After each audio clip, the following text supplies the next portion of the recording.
So welcome to everybody. I'm so happy to see this kind of crowd, okay? And I know that Dave and Ramsey are probably, because they're like pop stars with our group, so that's probably what drew you guys out.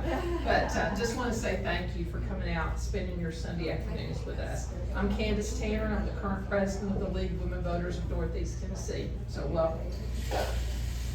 So we always have to start, but especially in an election year, a reminder that we are a nonpartisan organization. That doesn't mean that we don't take a stand on issues, but we do not support or, let's say, oppose political parties or candidates. And I know that's tough in this environment, but let's say, there's power in being a nonpartisan organization. So again, we do take we have thoroughly researched a lot of issues that most all of us, care about, and we take positions on those. We're a federated organization, as most of you know, League of Women Voters US, the state, and then our local league. We never go in opposition to a position set, either the national or the state, but we can choose, based on the area that we're in, how much we want to push those. Because sometimes, it's, what is it, you can track more bees with honey than you can with vinegar, so sometimes we choose not to publicize, but we never oppose anything that state or national sets up. So I wanted to, when you pay your dues, those of you who are members, if you choose to participate, you can pay as little as $20, but if you choose to invest $75, 20% of that, or about $15, goes to your local league. The rest of it goes to state and national. I highlighted a couple of things listed at the national level, listed that your money goes to support. We've been very active this last year with lawsuits, filing motions. Two of the ones that I like to report on each month listed are victories, what I perceive as victories. Most of you know that about a year and a half ago, they removed the right for nonpartisan civic organizations like ourselves to actually register voters at, some of the administrative naturalization ceremonies. Well, now, we can do that again. So yay for that work. And we also participated in a federal court injunction that finds that his executive order is likely unconstitutional and likely to disenfranchise for the vote for trying to block the executive order. Once again, an executive order restricting mail voting. So some progress there. The wheels of justice turn slow, but they do turn. So just wanted to highlight a couple of those things that when you are a member, paid member, this is what part of your money goes to do. All right, upcoming events. I always like to publish these. There's some members only, you get some perks. Observer Corps. Dave Volrath, who is also our secretary of the league, leads the Observer Corps. I started getting involved here about 4 months ago in my Sullivan County Commission.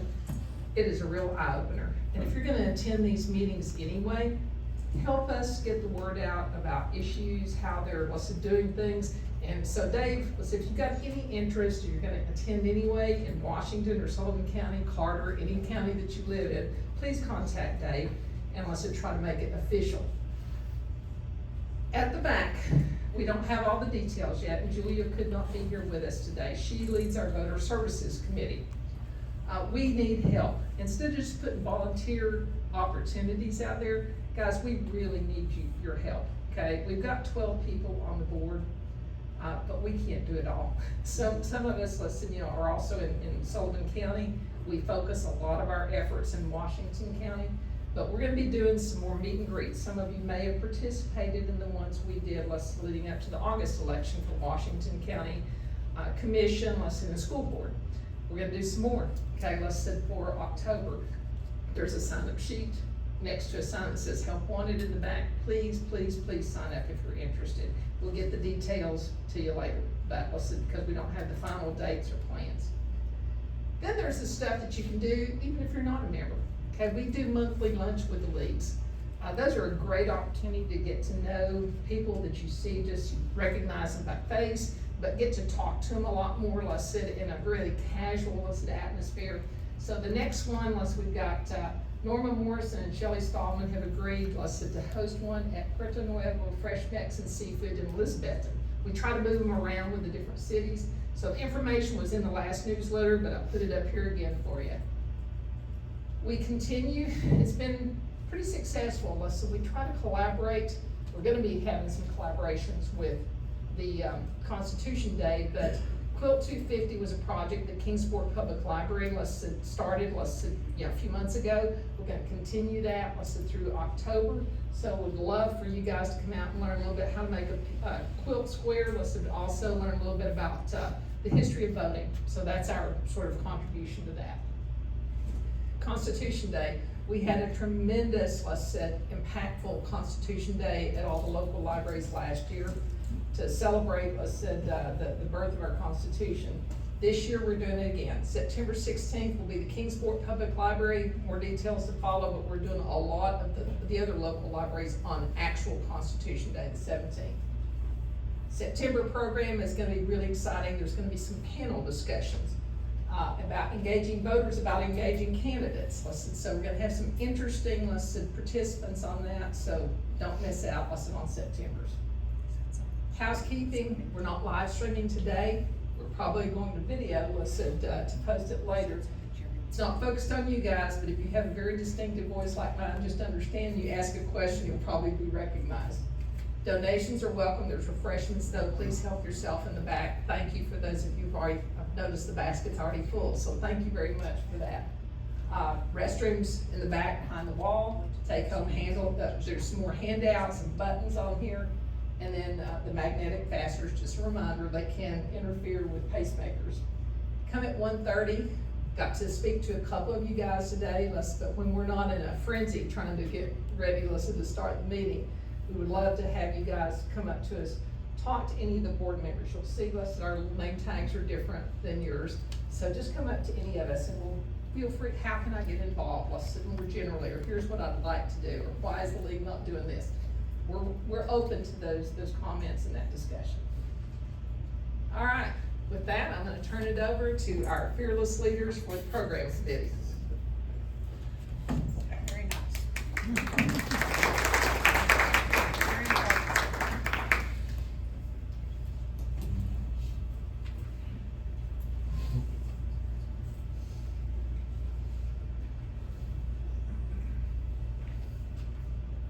Can you hear me? Yeah. Okay. Loud and clear.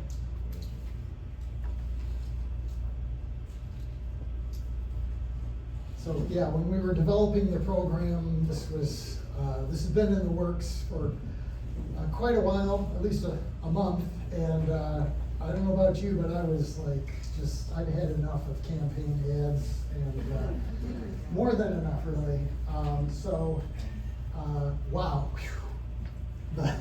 That's done, and hopefully we can have back our media channels without all of the hype that accompanies an election season.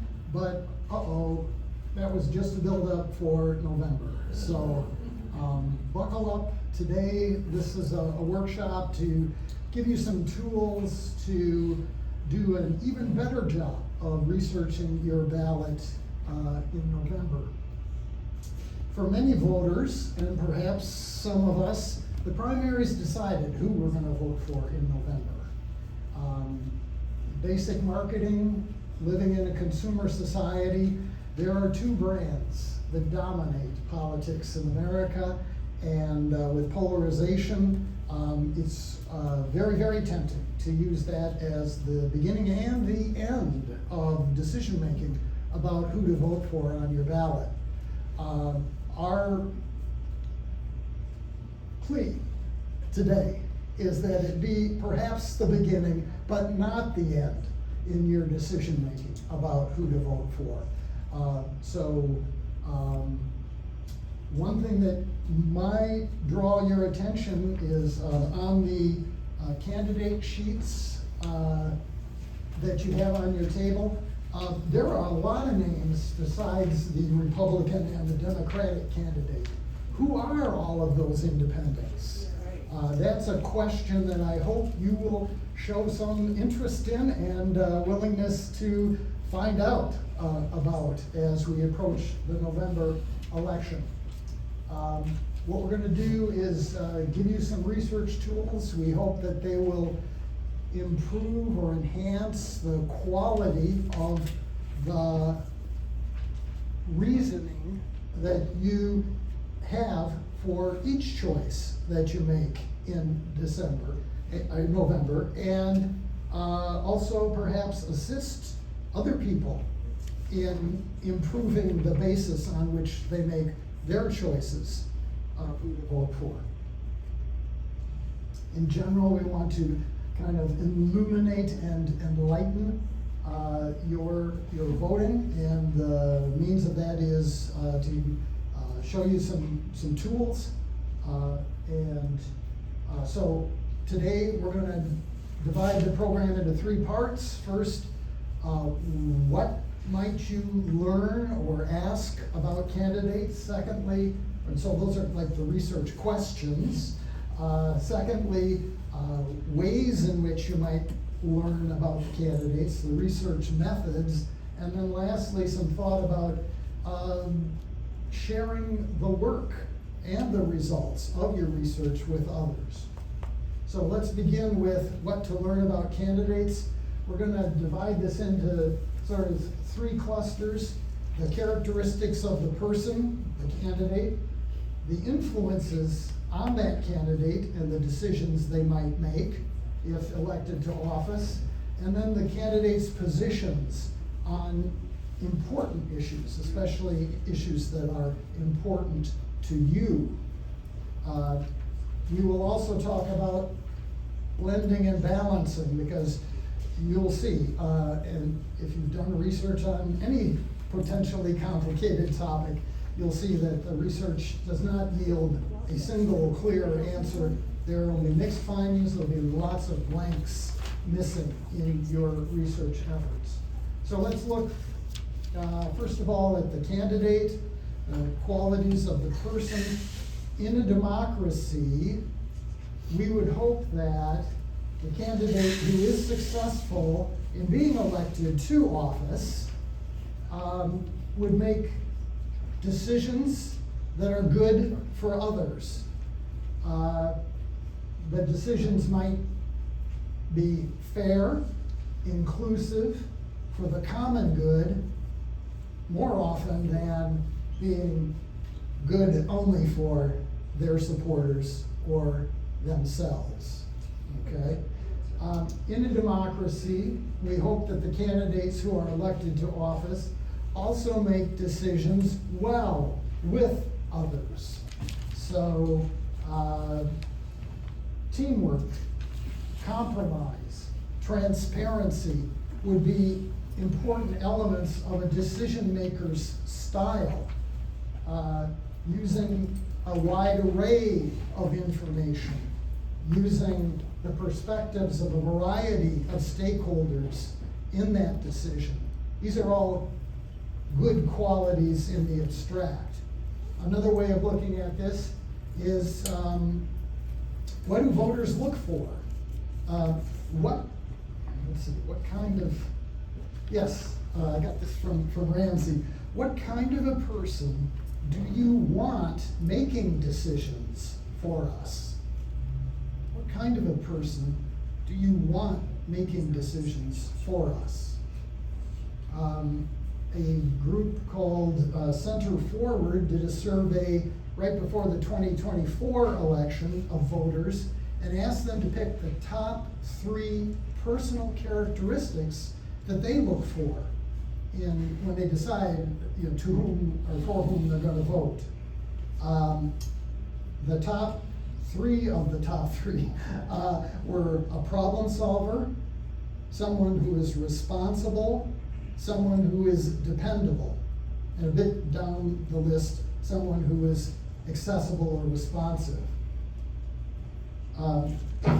We have given you, these are all to be personalized and customized, a rating sheet on your table on one side, and on the back side, some more details about these 3 clusters: candidate characteristics, influences on the candidate, and policy or issue positions. I'd like you, at this point, take a moment and look at those candidate characteristics, number 1, preferred. So we've repeated a number of things that other voters think are important and look for. But what about you? It's your vote, it's your research. Just take a moment to perhaps underline or star or circle the things that are especially important for you as you think about what kind of a person do you want making decisions for you. And perhaps put in parentheses or cross out the things that don't matter to you. Okay, so that you can have a personalized checklist of the personal qualities you're looking for. So let's take about a minute and look that over and give it some thought in terms of customizing or personalizing that list for you.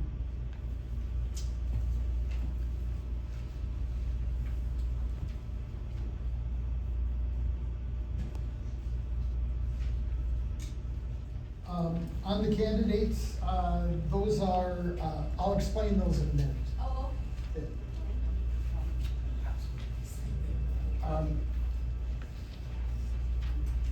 Okay, we've got time for maybe 1 or 2. If there's a volunteer that has something they really do look for as far as personal qualities that wasn't on the list, what would you have added, or what have you added to customize or personalize it?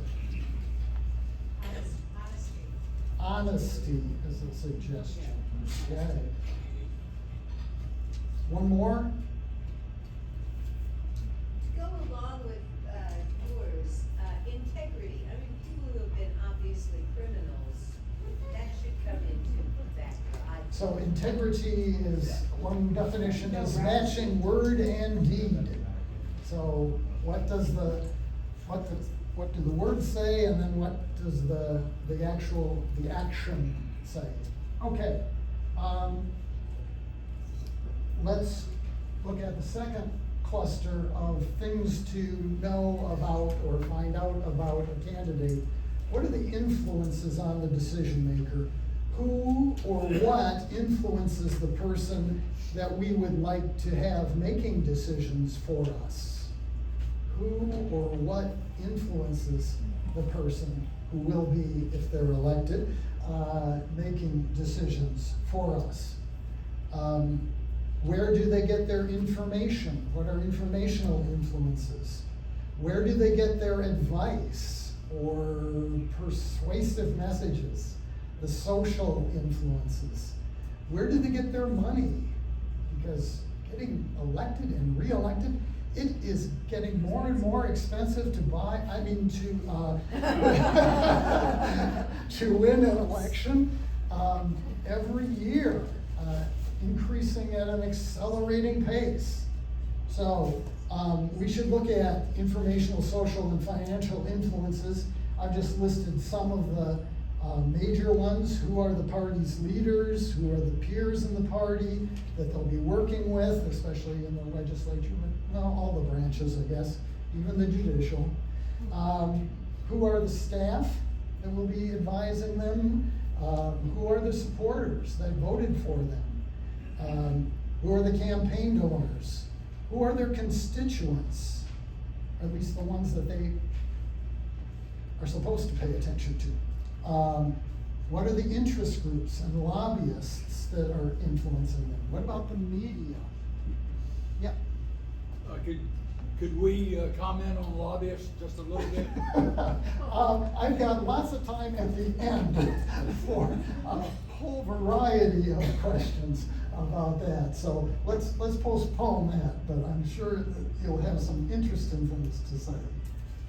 I'd like you each to take a minute, look at the scorecard again of the characteristics, or rather the influences on a candidate. We have some of the things listed there that Ramsey and I thought were important, but again, make this your own. What are the things that are especially important to you that appear on the list? What are the things that are not on the list that are especially important to you, what's on the list that doesn't matter to you as far as influences on a candidate. And again, make some notes, circle, underline, put in parentheses, cross out. Again, we really do want this to be personal. Microphones, So just take a couple of minutes and do what Dave suggested in terms of reviewing the list and making it your own. it's still fun.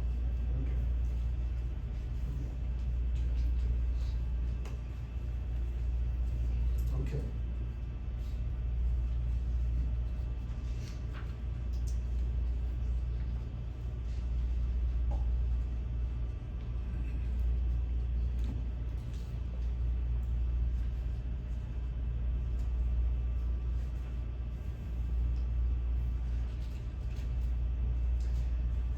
And again, I'll ask for a couple of volunteers. What's something that's not on the list that matters to you that you would add? Religious affiliation. Thank you. Okay, Race. religious affiliation. Foreign What? influence. Foreign? Yeah. Okay, foreign influence. Okay, yeah. So it's probably embedded in one of the others, but I'd like an understanding if they've ever broken with their party. I don't care which party it is. If they Uh-huh. vote clearly along party lines and there's no evidence that they've ever considered their constituents, so it's more of a track record, but it's Okay. still, have they stood for their constituents? Okay, so breaking with the party, Yeah. something like independence, Yeah. or, yeah, okay. All right, so those are some examples. Again, the point is not that there are right or wrong answers. What's important to you? What's not important to you? So please, again, feel free to mark this up and make it your own. The third cluster of things that we'd like to be able to find out about our candidates are their positions on important issues. Again, important to you. So, where does each candidate stand? It might be that the issues vary with the office. So, if you took the sheet that had the candidates listed, you might, next to each office, like US Senate, US House, Governor, Tennessee House, a city school board, and so forth.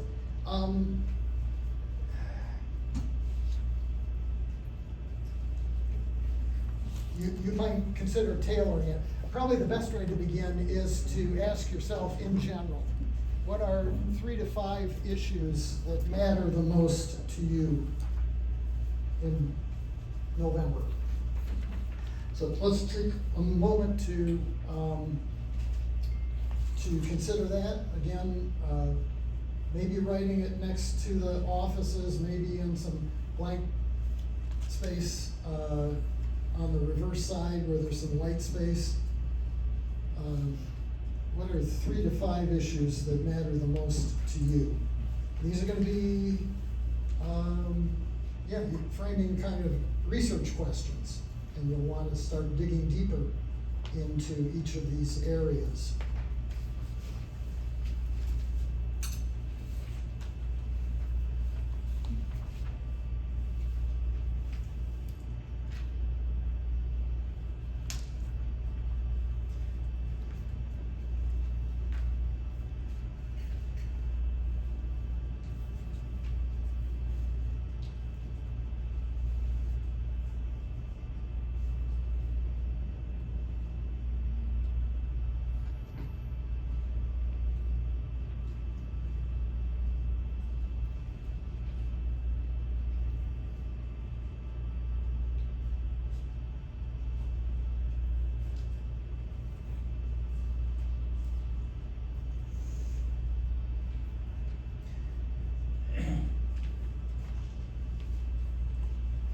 I think it was Ramsey that sent me an article that I never got around to reading, entitled something like How National Politics Stole Local Elections.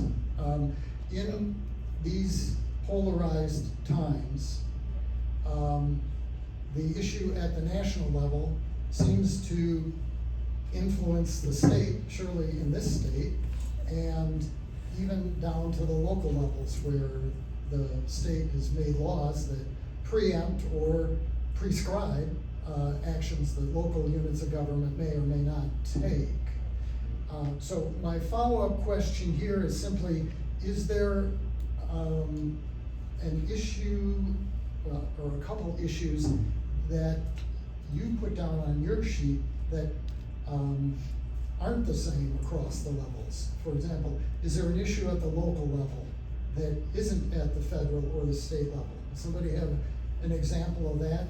And this would be an issue that you personally care about. Yes. They're talking about having the radioactive waste coming to Tennessee. The Okay. state's pushing it, the federal government's pushing it, states agree with it, I don't agree with it. Okay. Radioactive waste, the campus, the nuclear campuses, how does that cut locally? Or turning it around, the acceptance of the depleted uranium processing plant locally isn't necessarily a national issue. One more example of a local issue that might not really be all that salient for you at the national or state level? Data centers. Data centers, okay. I guess data centers makes a point that I want you to keep in mind as you think about issues.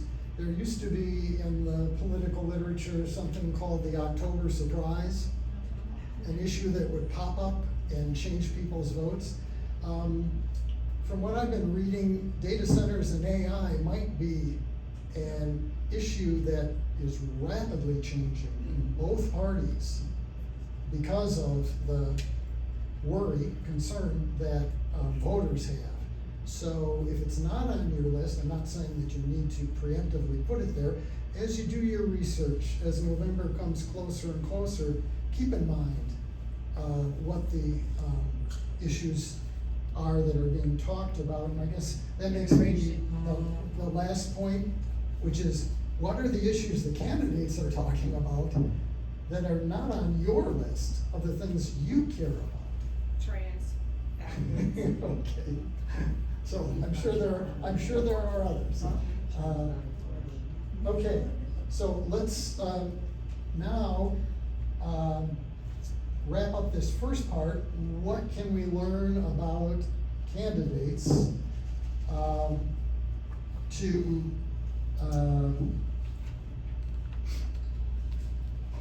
give you, okay, so I want to say a few words to manage expectations. There is a lot of time that you could invest in researching who all is on your ballot.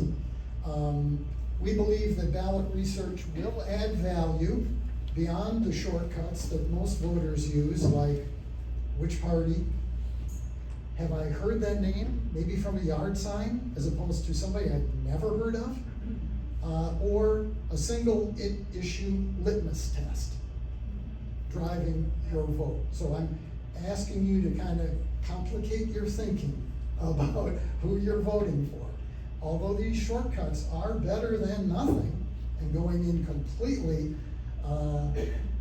uninformed, but I want to say that ballot research is not a magic bullet, nor is any kind of research for that matter. When you do a lot of research, you find conflicting findings, you find lots of questions rather than answers.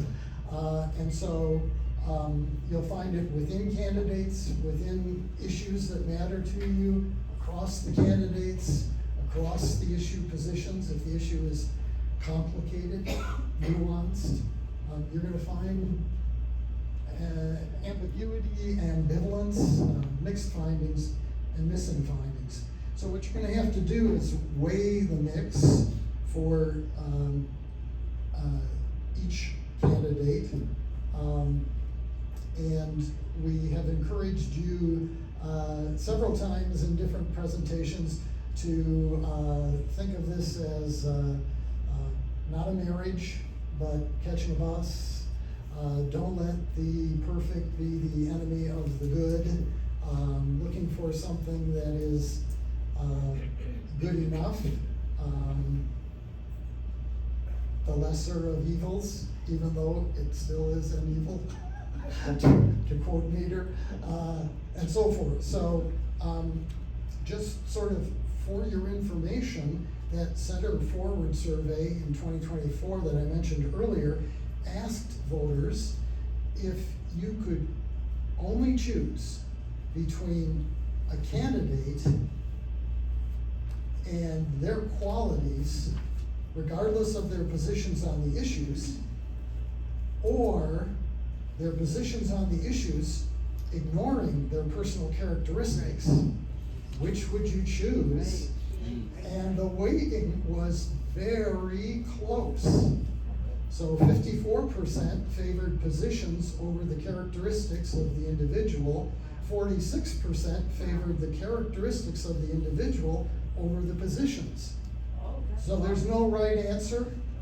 There are going to be a lot of voters who are thinking along the same lines as you are, and so it is your call in weighing that mix.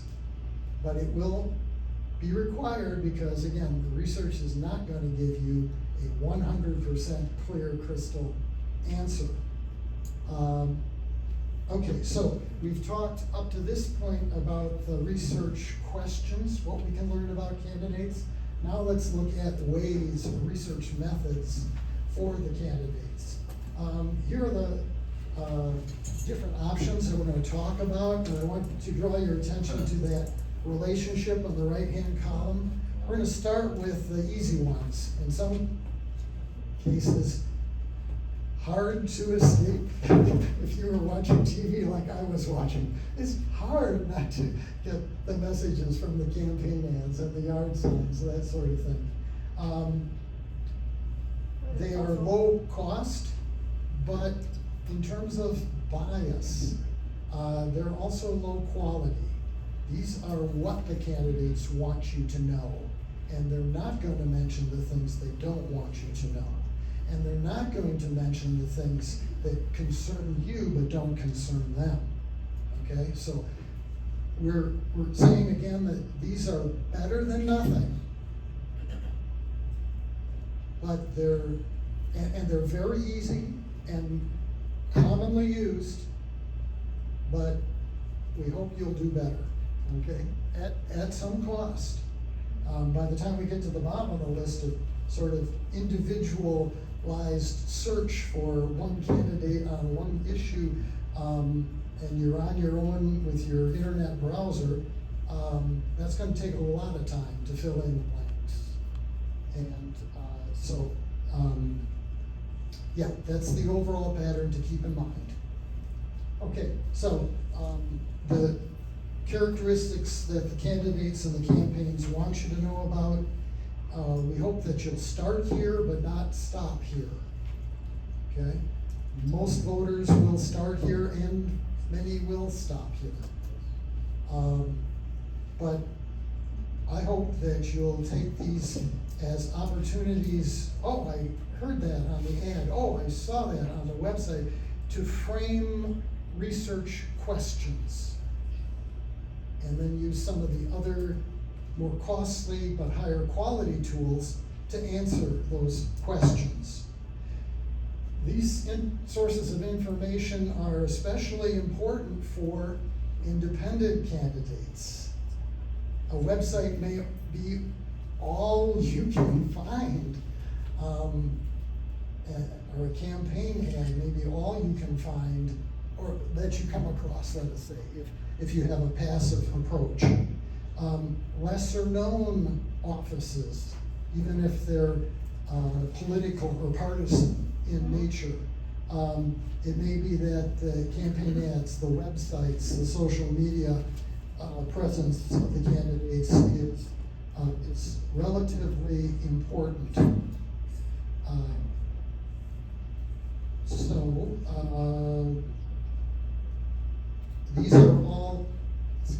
These are all methods or messages to persuade you. And we have all grown up, I think, in a consumer culture. We have been sold stuff since we were kids. And our parents said, no, you can't have that. Or they would give us reasons about, oh, that'll just break, or it's not good. Counter-arguing against advertising should be second nature to us. But let's, because we're barraged by it, take a look at some of the classics. In rhetoric, classic rhetorical theory, there are three appeals. There are three ways to appeal in a persuasive message: logos, pathos, and ethos. Logos, logic. And so you might ask yourself for what you can't get away from in terms of the ads and the art signs and the flyers or the mailers. What's the evidence for that? What's the data? We're losing here. Okay.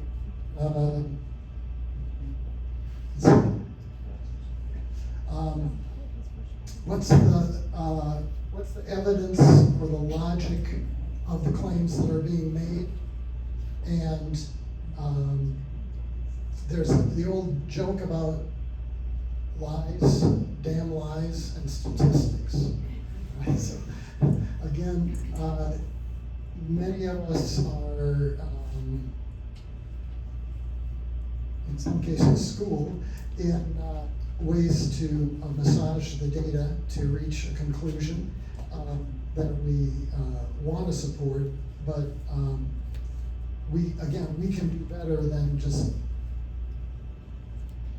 taking on faith that everything that's in the ad or anything that's on the flyer is, I'm not sure why this is coming out, is the truth. So that's the first appeal. The second appeal is to emotion, and as a psychologist, I know, and maybe you've heard too, about the negativity bias. In order not to be eaten by wild animals, we are wired in to minimize the maximum regret. We are focused on negative more than positive, okay? And goodness, attack ads, fear, I'm a fighter, resentment, I am your revenge, hate. There's so much negative emotion. Why on earth is that? Because it works, ladies and gentlemen, right? Again, given two messages, one fine, one, oh my God, apocalypse, catastrophe. We're wired in to pay more attention to the negative. So if you can feel it in your gut, or ask yourself, how does this message make me feel? Then you'll at least begin to be aware of the pathos, the appeal to emotions. And it might be that there are positive ads as well. Like, this person is all sunshine and rainbows and unicorns, and oh my goodness, again, that makes me feel great, but is that all there is? The third one is ethos and appeals to the source of the message. Their credibility, their believability. Are they one of us? Are they a member of a group like the baseball superstar on the Wheaties box? Oh my gosh, I want to be a baseball player someday. I'm going to eat Wheaties too. Okay, identity, wannabe, if either membership of the group I'm in now or the group I want to be a member of. And we'll talk more about that in the next section on endorsements and testimonials. Again, you might ask yourself, with these messages and flyers and websites, that kind of thing, what are they doing in the way of agenda setting? Are they trying, we talk about an attention economy. What are they, like a magician, really? Look over here, don't look over there, okay? So what's going on as far as the issues that you care about? Are they talking about any of them? Are they missing one that really matters to you? Yeah, enough said about that. Let's go to endorsements and financial donors. Another pretty common source of information, celebrities. We now have a whole profession, influencers. I mean, that's their job. They make money telling us who to like, what to buy, what to think. Okay? Party officials. And then another set of endorsements and testimonials come from everyday people. Little Joe Schmo has a story to tell about how the candidate X helped them out, or the candidate Y voted for something that's really important, is going to save this person's life. Okay. So those are common. They're curated / biased, especially when they appear in the campaign ads and the flyers and that sort of thing. You'll see, I don't know how long ago this was when David Dukes, the KKK person, endorsed somebody. They ran from that endorsement. So sometimes it works in the reverse, but not often. The media is another important source of information, especially, well, I'm jumping ahead of myself. Okay, so the point there of endorsements and testimonials is consider credibility, the standard concern when you're being persuaded by an appeal to ethos. The bandwagon effect goes to that group thing. Oh, all the cool kids, all the powerful people, whatever aspirational group is being appealed to, that's also a lever that they're trying to get your vote with. Okay, financial donors. Again, as I said before, money is just bigger and bigger and bigger and bigger every year as far as politics go. So how can we research what are the influences on the people that we would like to have making decisions for us in office? Okay.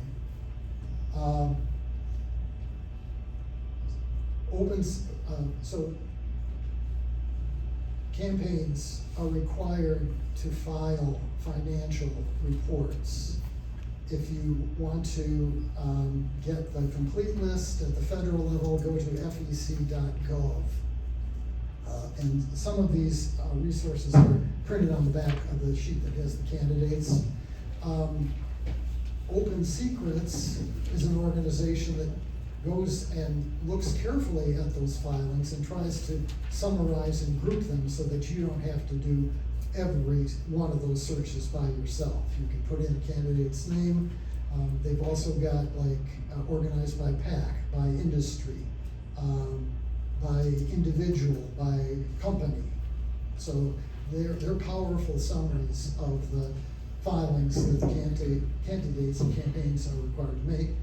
At the state level, the detailed information can be found at the apps.tn.gov site. A summary that I just became aware of in the last few weeks is at opentn.org. This is a software company in Chattanooga that has as part of its mission kind of helping communities as well as making money, and so they go to the state filings and they summarize in some ways that Open Secrets doesn't. Like, what's the percentage of in-state versus out-of-state money? What's the percentage of small versus large donors? Some really interesting cuts on this money. And here's where I wanted to, again, acknowledge the importance of the media. Six Rivers Media is doing a bang-up job of going into these filings and summarizing them for some of the local races. The Open Secrets and the OpenTN.org, they're mainly focused at the national and the state level and not so much down in the local or even the 90+ state reps that we have as well. So if you can, maybe it'll be part of your own search, but look for the media investigative summaries of who supported with how many dollars candidates. The Tennessee Lookout magazine also has, or newspapers also put together, they have some snarky name like Cash to Play or something. Cash for clout. Cash for clout. Cash for clout. And yes, these people are not being bought, they are just paying for access to our candidates. Now, I've got to say, I think at this point, that the challenges for research are getting just harder and harder with every passing month. The whole dark money thing, where who's donating gets obscured. I read something in the conversation just the last few days that the naming of the PACs is now purposely deceptive. So if it's environmentalists for candidate X, it's really attacking the opponents because they don't support fossil fuels enough, or things like that. I mean, it's just really, it's being defended, at least to date, by freedom of speech. I can call my PAC anything I want, even if it's intended to deceive, because that's free speech. I'm free to lie under the First Amendment. Okay. Another action is like where a really powerful PAC attacks an opponent because the opponent stands for an issue that the PAC disagrees with, but the issue never comes up in the attack ads. So, and I won't name particulars, but look for that pattern as well. Dig deep, and hopefully the investigative journalists in the media will help expose some of these intentionally misleading situations. Okay, let's look, speaking of interest groups, they're interest groups, but they are definitely wanting to influence voters and then the candidates on positions on issues. Now, these tend to be much more narrow than the bundles that you'll see with the partisan polarization. There'll be single issues in many cases with the interest groups. And so the interest groups will give different candidates, especially those long-standing who have a record, a rating, 0 to 100%. And so the NRA or Planned Parenthood Action Fund, to pick an example on the left and the right, will rate candidates in terms of conformity or opposition to their chief issues.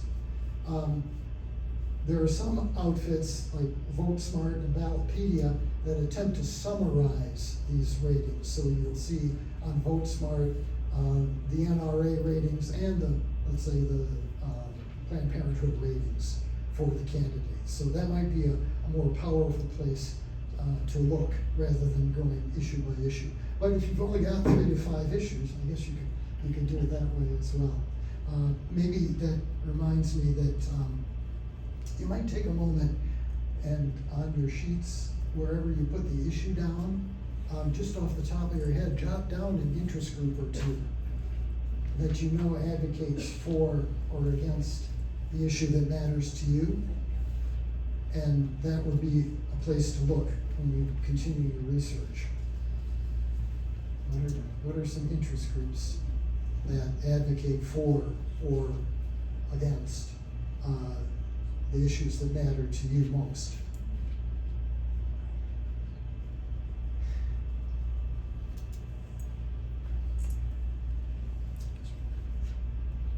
And I'm gonna move ahead here. And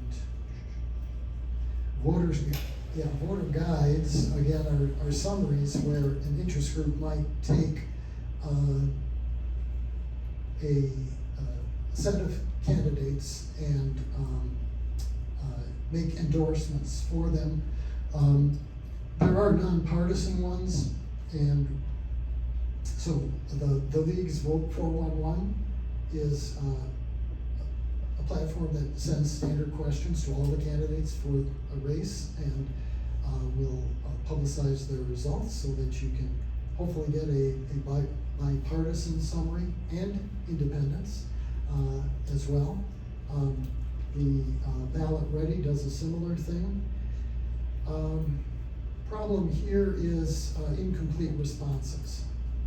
Incumbents especially don't have to, they believe, answer the question, so they don't. I think in the last round locally, our Vote 411 reached in the 20s, maybe 29% response rate. I don't know, pleased. Anyway, I put in my address for the August ballot for Ballot Ready, and Ballotpedia, I guess it was, and they were also 29%. So the local races are the places where the candidates maybe don't have the staff to fill out the answers. Anyway, the response rates are pretty low. But having said that, Vote 411, I don't think either Kamala Harris or Donald Trump responded in the last contest either. So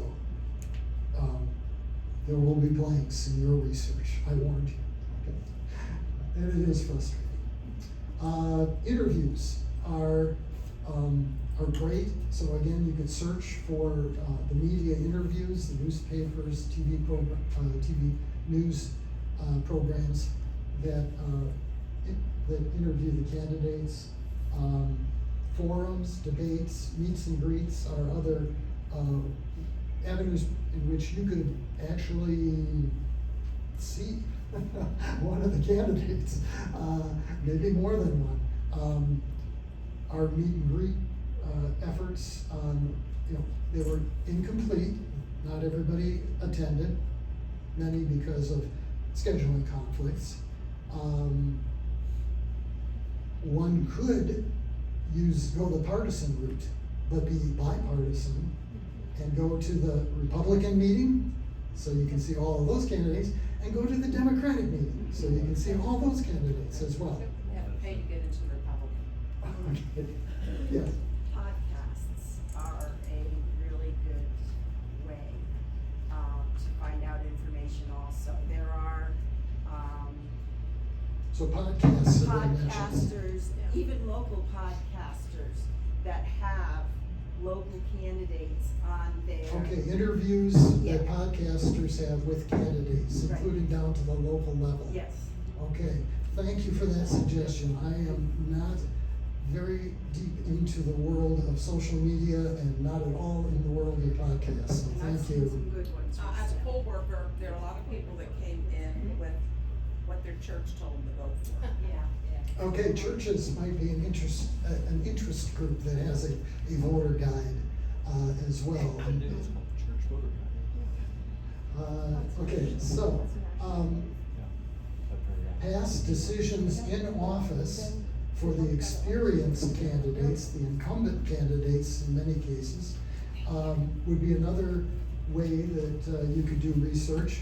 This one probably goes very closely to the question of what sort of a decision maker might this person be. Again, past behavior is often the best predictor of future behavior. If they made this sort of decision in the past, they're likely to make that sort of decision in the future. But also influences on them, how they responded to pressure, the positions on the issues. Some of the detailed nonpartisan sources are the congress.gov, at the state level, wapp.capital.tn.gov, that's the Tennessee legislative site. Again, if you want to get into the weeds, every decision made in every session of the legislature is there for you to look up. But you've got to know sort of what to look for. VoteSmart, Ballotpedia, attempt to summarize, not everything, but some of the highlights, I guess you'd say, of the decision making. Of course, again, there are interest group scorecards and candidate ads. They'll be happy to tell you about the decisions that they're proud of, that they think will persuade you to vote for them, and they won't mention the ones that you think they think would turn you off. Okay, the last, most expensive, but most powerful in filling in the blanks that might emerge from your research efforts is to do it yourself. Especially powerful for addressing unaddressed issues or questions that matter most to you. Simply doing internet searches with candidate and issue. You fill in the blanks. Or candidate and conflict of interest. Those sort of things. I want to share with you some important, as you're sussing out the reality in the weeds, okay, fact checking. Snopes, and I didn't put these on the sheet with resources, so you might want to copy some of them down on the white space of on the resource side of the candidate sheet.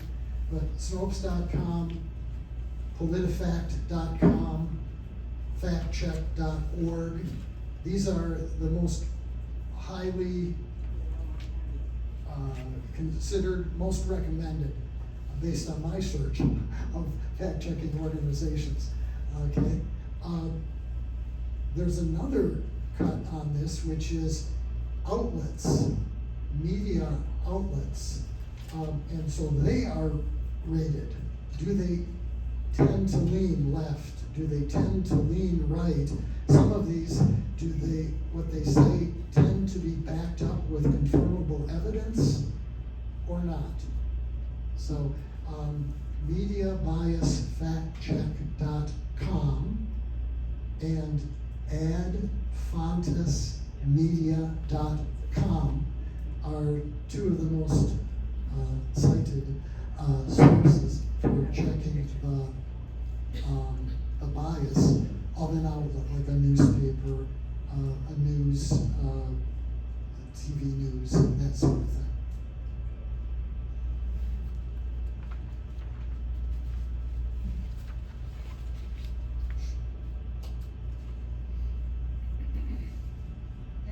Yep. Go ahead.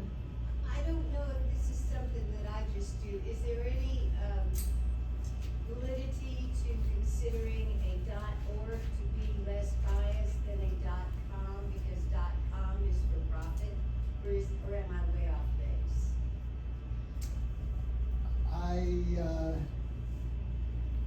That seems reasonable, but I wouldn't trust it as a very powerful discriminator. Okay. So the third thing we want to talk about real quickly is sharing your research. And so you can share it with family and friends. You could perhaps do a ballot study group. And then we'll talk about some reflections on the research process. With family and friends, the research could be easier by dividing the labor. It could be more fun as you slog through the details. It could, if you're working on one thing and I've never heard of podcasts before, you could provide me with some new information. I could provide you with some new sources of information, family and friends often share the same priorities. Maybe 4 of the top 5 are the same thing that your spouse has on his or her list. But in that last point, we need to watch out about confirmation bias and echo chambers. So if all we do is talk with one another about the same sources of information, what can we hope to find out in the way of new information within that echo chamber? Or what can we hope to find that we didn't expect to find? Confirmation bias. Thanks. Same thing for ballot study group, and this idea is comes to us from Christina, who organized that for the August election in Sullivan County. You might find some division of the labor. You might find it more entertaining than solitary research. There might be shared priorities, new sources of information, and new bits of information. But again, if you're birds of a feather that flock together, then you're going to probably be subject to confirmation bias and echo chamber. So we're going to let you do some work, just fleshing out some preliminary steps, but I would like to see what the interest is in maybe forming a ballot study group. So on your table are white note cards. If this sounds right off the top like an interesting idea, would you maybe put down your name, email address, and the county that you're in, because the ballots will change a bit by county, and whether you have a preference to meet in person or virtually.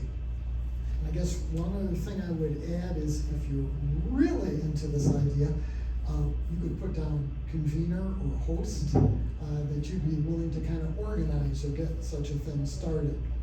And if you want to think about it as we do some preliminary work at our tables and decide later, that's fine too. Just put that information down. So at this point, I think, yeah. So do you want to take over from here? What we'd like you to do is just begin to tailor your sheets and frame research questions. If some of you at your table have smartphones and know how to use them, you could go check out some of these websites that are listed, or if some of you have already thought of and know of other like podcast sites or additional websites, and you've got them down on your list, you might want to share that with the others. This is just to put your toe in the water of the research methods. We don't expect any results necessarily of this. It's all for you to customize, so you can work by yourselves, or you can share with one another at the table. We'll spend maybe about 15 minutes, 10, 15 minutes doing this.